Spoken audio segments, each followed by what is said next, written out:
All right, so here's the deal, guys. What episode is this? No idea. 27. I did not read these questions. It's our first time back in a while. We're gonna be getting into it all on episode 27 after a little bit of a hiatus of Dog Behavior Question Tuesday.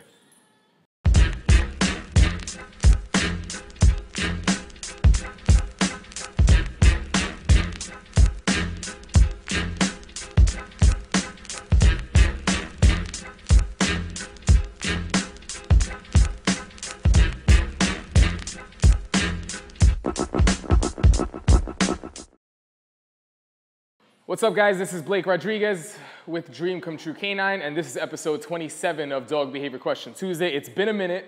As you can see, we have a bunch of dogs with us just hanging out. They're doing their thing. They're not placed. I might decide to place them at some point, but we have everybody. Dogs that are placing themselves. A little bit rainy outside, so we just got them on a little potty walk. They're just hanging out, rolling around, being dogs. We're going to jump right into this. There are a lot of questions. I think like 20. We're going to try and really speed through this, but I'm going to try and answer it as much detail as possible without sticking to one question, right? So first is going to be from Iron Shamrock. Any exercises you do like to help? All right, so I have to do it in a voice because anytime you add that's like a personal question, right? So it's like, so any exercise like to do to help with like nervous, fearful dogs other than like the fundamentals? Nose work, treadmill, etc. Yeah, actually, if you're working with nervous, fearful dogs, I just finished doing like 2 to 3 Periscope episodes on that. Nervous, fearful dogs is just teaching them that life goes on around them and you're showing them how to fit in with life. So after like the fundamentals are working them for their food and stuff, you can start doing counter conditioning stuff to start challenging them to be able to push them to do a little bit more in areas that might make them more nervous, and they get fed as a result, so there's a reward. And then also, if you're gonna push in a way where you're aware what the challenge is for the dog. When you're working with nervous, fearful dogs, challenges for that dog can be much more simple than the challenge that you might have in an everyday regular dog, right? So you have to see, like sometimes a nervous, fearful dog is just holding a place while I'm walking by you, doing other things. So that dog has gone from like, oh my gosh, this person's moving around me, to, oh yeah, that person just moves around me, no big deal. Oh my gosh, there's a dog, to, oh yeah, there's normally dogs over there, no big deal. So teach them to just exist in an environment where life moves around them. I guess the message is it's not actually about them. They're not the center of attention. That's what you really, if you get that and you're like, hey, I'm gonna leash you and now we're gonna walk and just learn to follow me, you start to develop confidence in a dog where they go, oh, I can listen to this guy throughout life and throughout these situations, but all this stuff around me happens. I don't have to worry about that, just worry about this guy. So then you can slowly start to kind of up that challenge in so many different ways, right? Illish Jimbo, yo, good channel. How do I get my year-old lab to stop being on top of a person, bothers them once they come in over to my home? Simplest thing, man, you gotta teach your dog impulse control. If your dog is doing that and charging, couple things. We're gonna really shorten this answer here. You have to get your dog good on leash pressure. Watch the earlier episodes of Dog Behavior Question Tuesday. We cover that in quite a few. Get your dog really good on pressure release. Tyler Muto, Tyler Muto, has some great pressure release videos. One's introduction to a prong collar, how to use a prong collar, parts 1 and 2, and then conversational leash work. There's also follow me, yield to me, or yield to me, follow me. Check that stuff out. And basically what you want to do is you want to get them to understand that so that you can then use that tool to introduce them to place. You're going to be working the dog for food where you feed them to go on and off place so they know the commands and they regularly practice staying in this area on this mat. And then when they get really good at doing that for everyday situations, when you're home, when you're gonna make your peanut butter and jelly sandwich, don't have the dog follow you and sit right there. When you're watching Netflix and you go to the bathroom, don't have your dog follow you. When you get up to go over here and your dog has to get up, address that. Have your dog hold positions in the little areas that are easier for them to be successful, and get them so good at that that when they practice it every day as a lifestyle, when someone comes to the door and they're adrenaline and they're concerned, you can use the leash to interrupt concern and say, nope, keep doing what you were doing. And basically you're teaching the dog, hey, you know that thing that you do all the time that you're really good at? You could even do that when this happens. But interrupting a dog when they're habitually, I guess when their habits are, this is what I do, this is what I do, this is what I do, you need tools to be able to do that. So a leash is probably like the #1 go-to tool when you have to interrupt, because the reward of charging that door and the habit of charging that door is gonna be way more stronger and powerful than food, right? So you're gonna need a leash to interrupt and then guide and show them and have them hold the position, right? So that's it in a nutshell. But if you watch the videos, we cover this in really detail. Periscope episodes, any old Periscope episodes you can find on catch.me, KATCH.me. Search Dream Come True Canine. A lot of good stuff. We do live Periscope episodes. You'll also find on our YouTube channel, Dog Behavior Question Tuesday, lots of information on that. This is episode 27. There is a ton of information where you can successfully do this on your own without having to hire anybody. What else? Instagram page, the Facebook page, it's all free. If you follow this stuff and you really want to actually just have your dog stop doing that, all you gotta do is watch that info, right? Put in that work. Mr. Juan, I'm gonna grab a chair. Mr. Juan, I got 2 Pit and French Bulldog mixed brother-sister. I just got an e-collar and I was wondering how to introduce them. They kind of listen a bit, but they compete with each other a lot. They like doing, I think, laps in the living room, dining room, and use the couch as their turning point. I just want to bring peace to them. Thanks. Okay, so a couple things, Mr. Juan. People have their own opinions and they do things. It's a wild, you see how wild it is over here. Oh my goodness. Oh my goodness. People will have their opinions for all this stuff. What's up, Bolt? What's up, bud? Hey, hey. People will have their own opinions on this. When we teach, Bolt, go. Good boy. When we teach the remote collar, before or by the time that we get to the remote collar, we have the dog already successful at knowing what to do. If I say place, if I say sit, if I say down, without the remote collar, the dog already successfully does it. If I say here, the dog already does it. Then we introduce the remote collar where we spend more time teaching the dogs what to do. We go, hey, you know that thing that you're good at? This button comes on when I say to do this, and right when that happens, or right when that's going to happen, and you actually do it, the button comes off. So it's a pressure release kind of concept. I'm trying to think of like the best way to kind of introduce that. As far as play, this is gonna seem weird because I know your dog's just playing and going crazy, but you need to have more control in the house where things come from you. So unless you're introducing play or you're allowing play where you're the one that said it was okay, you need to start restricting their freedom.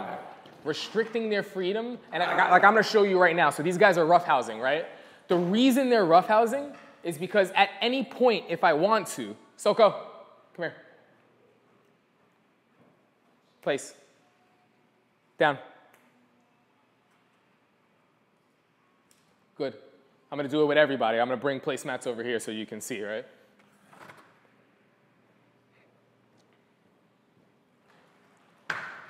Vicente, place. Good job, buddy. Down. Good. The point that I'm trying to make here is at any moment, the reason they have their freedom, the reason they're able to play, the reason they don't get into fights when they're playing is because we control, Lola, place. We control and we have respect before friendship. Friendship develops through respect. If I don't want to place a dog, Samson, sit, down. If I don't want to place a dog, I can down a dog in good. And just like that, I can change the entire demeanor, the entire energy, the state of mind of all of these dogs. Not because I'm mean, not because I'm a dictator, but because I said so. The reason I said so is because I know what's best. And right now I need to do this. If I can't do this, if you can't do this, Don't give them the reward of something that they want until they know how to act in order to get it. You get what you pet. They want to be able to play. You're restricting playing until they're acting appropriately before you allow the okay. If they determine when it's time to do this, when it's time to do that, don't expect them to listen to you. So you work on that stuff. You don't even need a remote collar. And you get it really good, and then you lay the remote collar and you can help to proof that, where you're spending more time teaching them what to do, having the button go on when you tell them to do it, whether they would have did it or not, and then eventually it can transfer to non-compliance at like higher levels if needed. But way before we get into corrections, we teach a dog what to do before and what not to do. That's really important to understand. Another thing, like the other question, you can see a lot of these episodes or a lot of examples of when the button's going on and how we do that, how we work the dog for the food, how we get dogs familiar with their markers, when the button's going on, when the button's coming off, when we're doing certain commands. Every command varies, but more often than not, we're using it like a game of hot and cold. So it's like, I'm telling you, oh, you're getting warmer, really good, the button's coming off, you're getting cold, nope, nope, nope, here, there you go, buddy. And it's not necessarily when the dog comes to you, it's when they're on their way doing the right thing. So I've given a lot of examples. Definitely check out all the Dog Behavior Question Tuesday episodes and the Periscope episodes that are archived in catch.me. Let's see, what else? I have a 3-year-old. This is from Dasha Eve. I have a 3-year-old rescue pit mix that I found on the streets of Bushwick 2 years ago.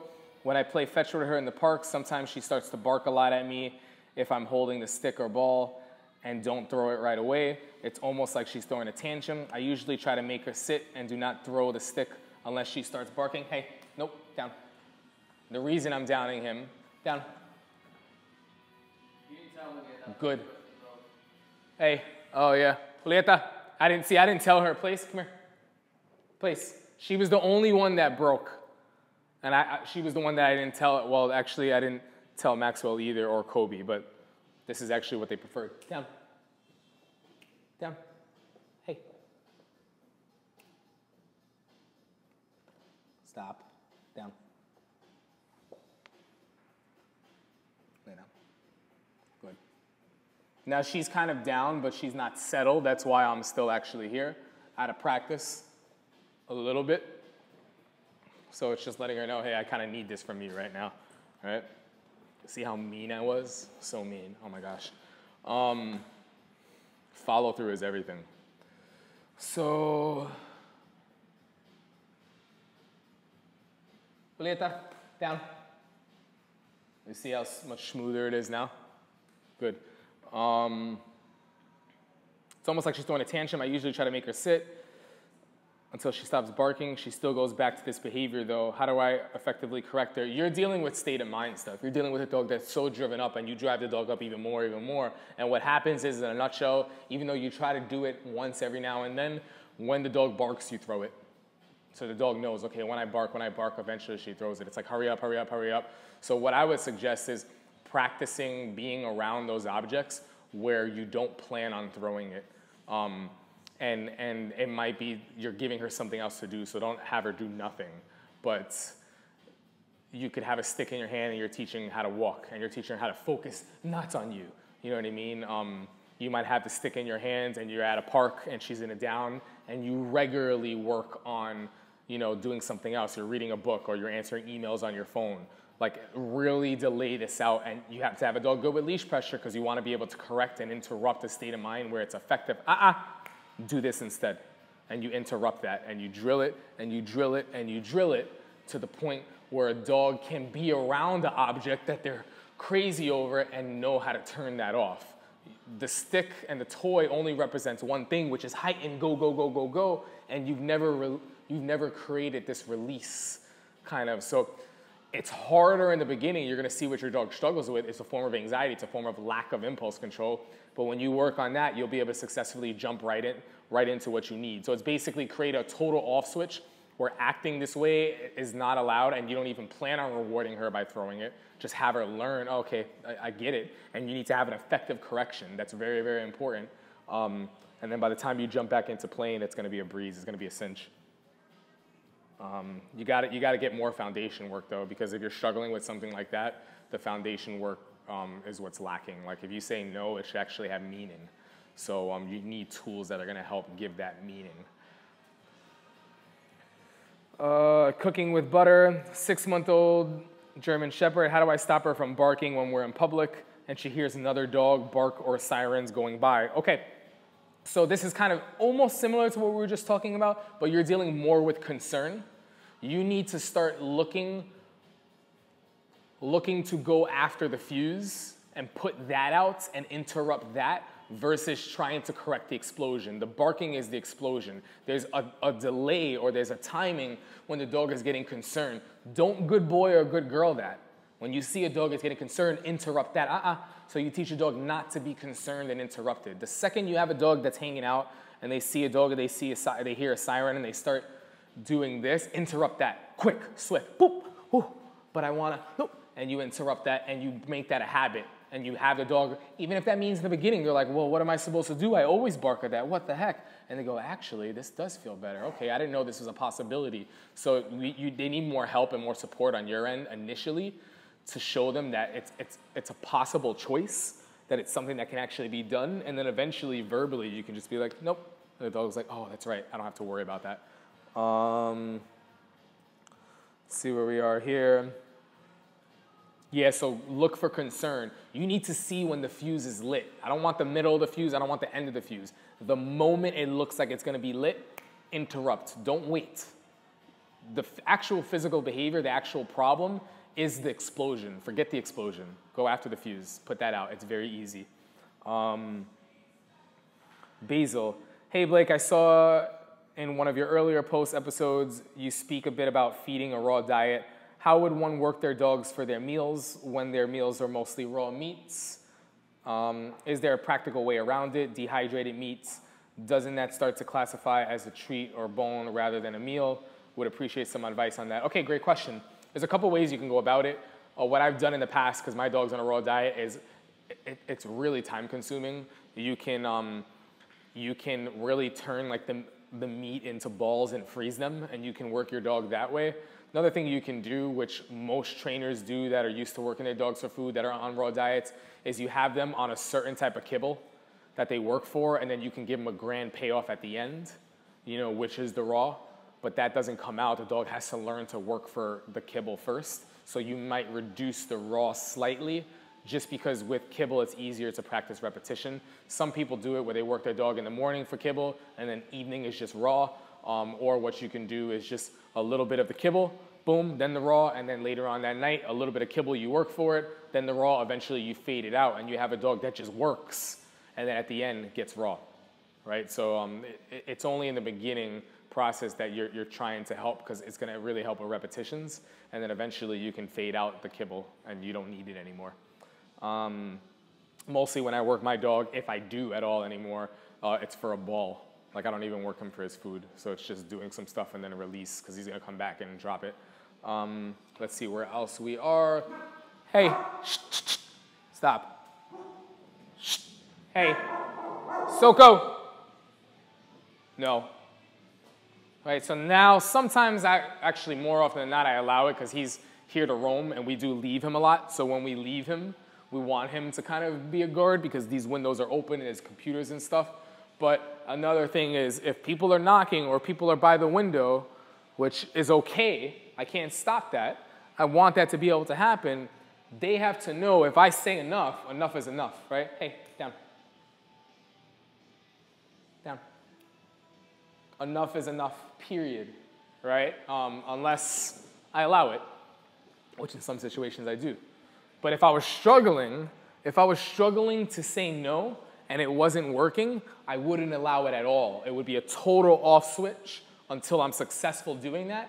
And then once I can say, hey, enough, and that stops like automatically just off of verbal, then what I can do is I can allow it again because I know that I can shut it off when I want to, right? Next is from Trisha. I just started e-collar with my dog, place and recall with a long lead, and he often gets distracted by the feeling of stim and will just sit and scratch his neck. His working level is 8. How long does it take to adjust to the stim, or do I just have it too low or too high? This is a great question, Trish. or Trisha, what I'm gonna go ahead and say is if you're using the long line, there's a couple things. Scratching could be because the level's slightly too high. Scratching could be because they know what to do, now they're feeling something and they haven't associated that sensation with knowing what to do to shut it off. So naturally at one point they scratched, and then what you did was you might have held or you might have tapped and you stopped and the dog was like, oh, when I scratched that went away. Because sometimes it just feels like a bug or something is like on them, so they would scratch. What I would do is maybe lower it 1 or 2, maybe not, but you need to use more of a primary. So your primary would be your leash. Samson, come here. Hey, down. He's lost. He's the only one without a placemat. Oh boy. So your primary should be your leash. Your leash should have more relevance than anything else at this point, and also helping with food. But what you're trying to do is when your button goes on, show the dog what to do to shut it off, even if that means helping them. Give them the training wheels if they need it. Don't take the training wheels off until they've proven that they don't need it anymore. You know what I mean? So that's the purpose of that long line, is to help show them what to do to shut the sensation off, right? And then you have to look at if you're tapping, if you are tapping versus holding, is your rhythmic pulse something that a dog can comprehend, or is it just kind of all over the place? Are you just tapping and expecting your dog to do it, and when the dog scratches, letting off? You really want to speak clear with that remote. All it is just, here you go, there you go, and shutting pressure off when the dog's on your way. So use that leash to help show the dog what to do, rather than them thinking that, okay, I'm going to scratch. I know what you're asking, but hold on right now. Oh, that stopped. Okay, now I can come to you. Because it's kind of going against what you need, right? Geektard, welcome back. My 1-year-old Roddy got bitten recently, oh no, by another male dog who wanted to dominate my dog, or wanted to hump your dog, which your dog didn't like, so I told him to back off politely. He knows that he is not allowed to start a fight, but the other dog could not accept that and flew on my dog and punctured my Roddy's chin. My dog answered back until I managed to get in between them. Then my dog stopped fighting and stood behind me. He dropped it really fast. What's the question here? How do I make sure my dog doesn't get traumatized from this when he meets new male dogs? I feel so bad that I put him through this. When a new dog was bratty dog. Okay, don't feel guilty. The person that feels guilty is gonna live in that moment forever. What I would suggest is teach, what a cute picture. Good job, Kobe. Teach your dog that life goes on. Shit happens. It does, you know what I mean? Like, it's happened with my dog. Nobody's perfect. You have to just keep moving forward. I would suggest not being adamant about seeing how your dog's gonna do with the next dog. Get your dog to the point where he no longer cares if there's dogs passing by him and stuff. And if you have like another friend that has a dog, it doesn't matter whether it's male or female, but if you want like a male dog and you have a friend, practice just walking. Like when you see your friend and they have a dog, okay, hey, let's walk together, to the point where they can be kind of either on opposite sides, eventually close next to each other, and not caring about meeting one another. And then before you know it, they'll be curious. If you're ever gonna meet, try to get them to smell like the nether regions, and you want a polite dog. You don't want the dog that's like ready to kind of go crazy. You want the dog that's a little bit softer. So if your dog is on edge initially, is a little bit like, ooh, I don't know about this, you have a soft, polite dog that's attempting to say hi, versus the dog that's like, hey, wanna play? What do you wanna? You don't want that. That could be too much, especially after the experience. You wanna ease your dog back into the dating scene or the social scene. Let's see what else. Great pets for adoption. Hi, Blake. Appreciate these question Tuesdays. A friend adopted a puppy that is almost 6 months now. He has excitement peeing, not submissive peeing. Medical issues have ruled that out. Every time someone enters the home, the puppy pees. The puppy is given enough exercise and is taken out frequently. I told them not to acknowledge the puppy right away, but once the puppy is calm to pet, the puppy still pees. In fact, if anyone encounters the house or enters the house, period, the puppy pees. I also know of people who have adult dogs that still do this. Is there any advice that you can offer? Otherwise, the puppy is house trained and doing well. It's just that one issue that no one seems to know how to help. Yeah, I'm probably willing to bet that there's a lot of excitement and anxiety and stuff and all this, oh, and there's always expectation in the dog. The dog, this is gonna be hard because it's a puppy, has to learn how to just not expect anything. and maybe work for food and stuff calmly, but the owners need to stop trying to rush this. I don't know how old, 6 months now, puppy's a little bit young. He needs to really, really be dumbed down, and then there should also, what did you start doing for Samson when he was doing that type of excited, kind of like nervous sort of peeing? I think like you need to just like. Are you mic'd up? Yeah, but I turn it on. Turn it on. This kid, he has a mic hooked up and everything, so the phone, you didn't turn it on. All right, it's on. Yeah, I think you just need to just have a generally calmer dog. Like it wasn't just like excitement in general. They don't need to see me. Just put it over. I just had like just calmer overall in those situations, and all those situations just nice and calm, and overall everything, and that's what really helped. It's not like I really addressed anything like head on. Yeah. Be aware. I would really promote calm feeding. Really issue if you see that's an excitement outside of what gets the dog to pee. It's just always peeing when people enter the house and stuff, and then they try to pet. Even when they wait till the dog's calm, they go to pet and the dog pees. I wouldn't even like go. Samson. I don't let people pet Samson. He has to ask for it. It's like he gets placed when people come over, and then I'll invite him off when he's calm, and he'll get to investigate, and people ignore him. And then eventually he's asking for like the whole room to pet him. So. Yeah, it's a tough process because with a lot of dogs and a lot of people that aren't like dog trainers, what happens is you have a dog that goes from excitement to physically calm but not necessarily mentally calm, and then they start dabbling with mentally calm a little bit, and what happens is the second someone tries to pet them or the second they want to calmly go over and then they get pet, they've never received affection or praise or pet in a way where it's been soothing.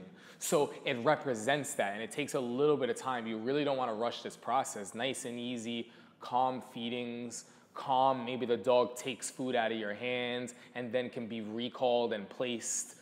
Really small doses that aren't rushed. Like I would practice more for like a month straight. A month straight, just having the dog learn to relax and hold place while guests come over. And just learn how to like work with that impulse to the point where they're just like, okay, I can do this. And once that whole demeanor changes and the dog is calmer, they can practice coming up to hands for food or a treat, and then you recall them and they relax again. Or roaming, where if the dog comes up to you, it's not, hey, his attention. It's like, hey, what's up, bud? And you kind of just walk away. So you're really trying to like dumb it down. Over time, the dog can get affection and not like go through the roof or be like, oh my gosh, and kind of nervously excited pee. Okay. 2 hounds, 2 horses. Hey, Blake, I recently found a trainer who I think uses along the same training methods as you. Awesome. There was a very intense dog not focusing, and they gave a pop with the prong collar and made the dog let out a yelp. Is this too much pressure being used with the prong collar? Thanks for the advice. This is a really good question. It's possible.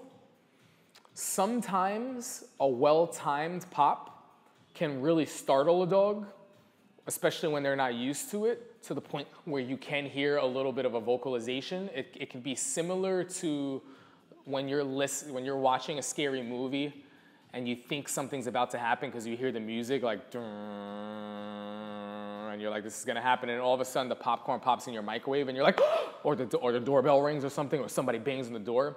So it can make you vocalize, but it is also possible that it was way too firm. Sometimes it's necessary. Sometimes dogs are really soft and vocalize. Like I know dogs that will vocalize the second I walk over to them, and I've never had an experience with them before.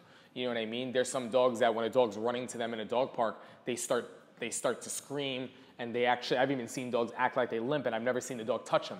You know what I mean? So it's hard to say with the exact situation. It might have been merited, and it might have been too firm. If it was merited and the dog was acting that way, they're probably not used to getting that. So I wouldn't say practice, correcting the dog. But what I would say is leash pressure can probably get a little bit more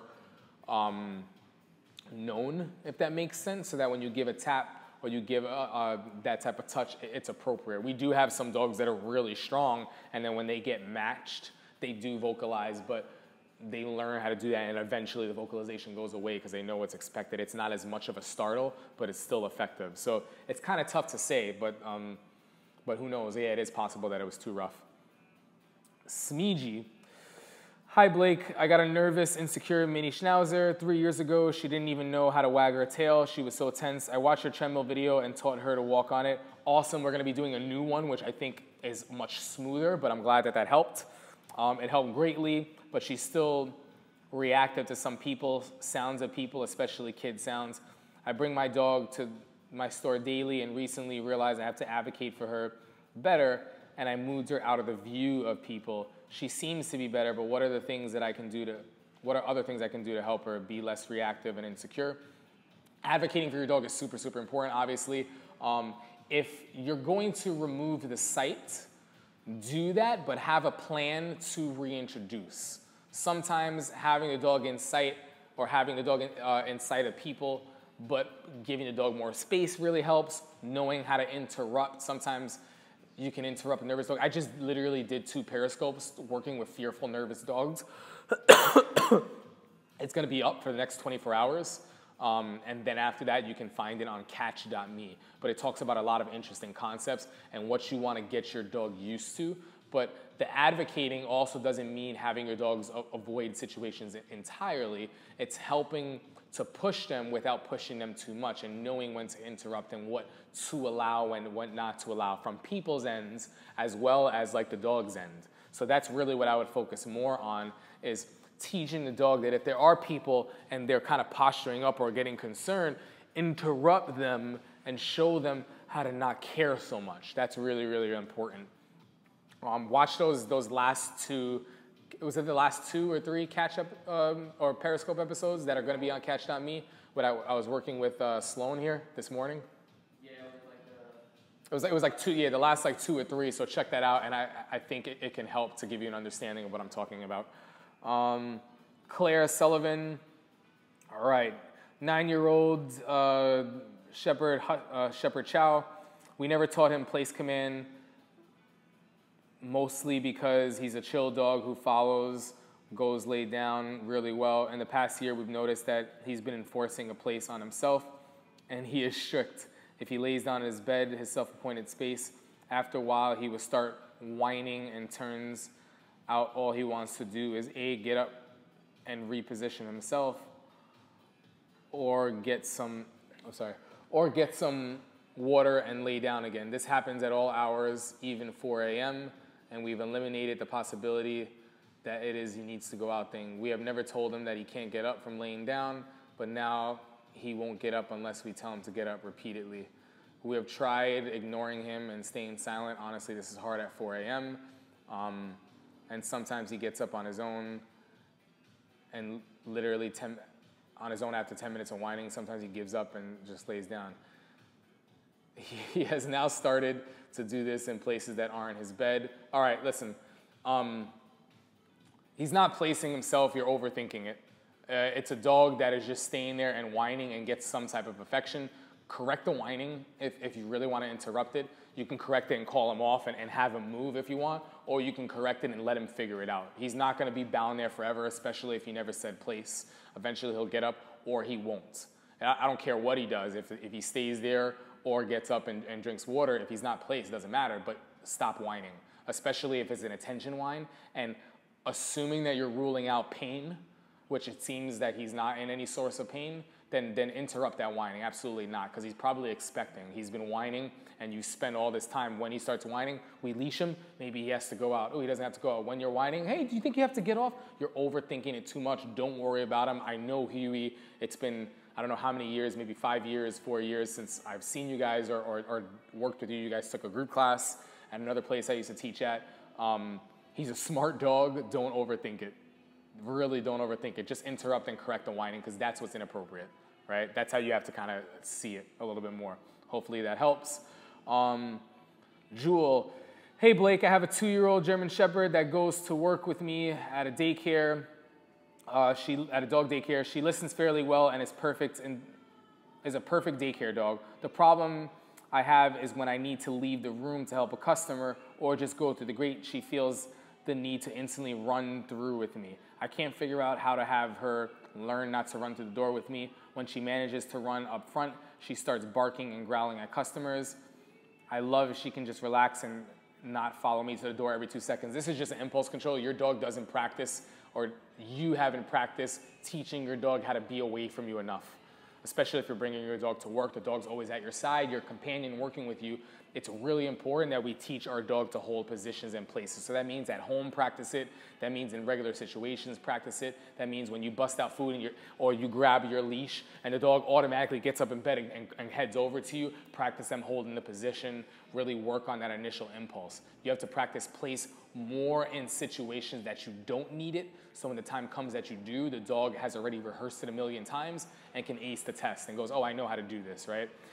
It's not ideal to start practicing it yet unless you have a friend that can help you when you're getting up and you have to address a customer, because it's like, oh man, I really want to work on you more, but I just give up and you have to address the customer and it's tough. So you have to practice this or do some mock drills or scenarios and maybe have a helping hand with somebody that can teach a dog that it's okay to be left behind, you're going to come back. And when you come back right away, don't necessarily acknowledge the dog. Maybe sit back down and get on your computer so the dog can see that you do things and life goes on around, and that the dog is not the center of attention. It's all good. If they stay there and you leave, come back, leave and come back, it's all right. That's what you have to kind of teach. So you might need a little bit of a helping hand to do that. Kate, or Katala, hi Blake, I've messaged before about fostering and now I need help when my foster fails. 2 pups we kept. Jesse is displaying some vigorous barrier transference aggression. When dogs walk by our suburban lot, which is a chain link fence, all 3 of mine bark as dogs do. However, some neighbors tend to linger or even come up to the fence on my property so the dogs can say hi and talk. Inconsistently, no specific dog elicits this. Okay. Jesse will get frustrated and attack Darla and when other dogs don't go away. Jesse goes about 50 or weighs about 50 pounds, Darla 18, no blood has been drawn, blah, blah, blah, we aren't financial. Okay, so this is the situation. Sorry for cutting this short, I already know what I have to do. You need to work on recall. Feeding time, the dogs only get fed when they come, and then they go, and then they come, and then they go, and you work on the markers. Understand the markers that we use are good, yes, and nope. I'm gonna do a specific, I might do that Periscope episode tonight, live. Periscope on the markers we use and how we use them. Get your dogs really good with the markers, teach your dogs recall. The problem is the state of mind that you're allowing them to be on. Don't let them bark, don't let them charge. We don't want them doing any of that. You want to be able to interrupt at the very least, or interrupt and call. If your dog practices recall regularly and knows recall around distractions, first in general, then around distractions, then you teach them the same thing applies here, right?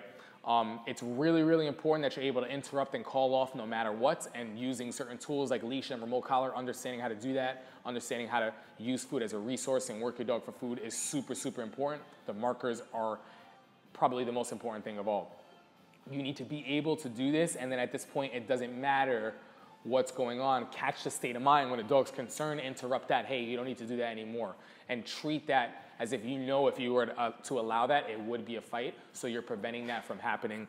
When you interrupt, when you interrupt, I think that startled all of us. When you interrupt it enough, eventually your voice enough, hey, remember, you're better than that. We don't do that. And now dogs walk by and bark, and you don't allow your dogs to act that way. That's pretty much what it is, right? Let me actually double check. Once the switch gets flipped. So this is the thing,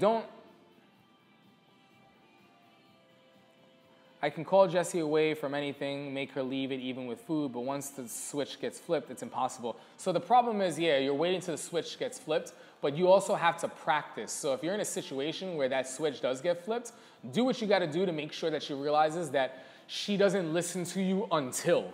I listen to you great until this happens. I listen to you until I see the tennis ball, unless I see the cat, unless there's other dogs around. The reality is your dog's not really listening to you.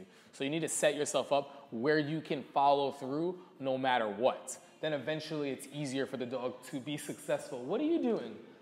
Place. Good girl.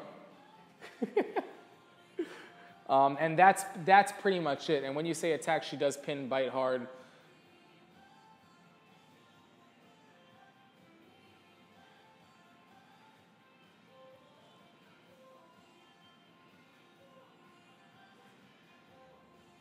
Yeah, you got to get your dogs better at listening to you no matter what. That's what it comes down to.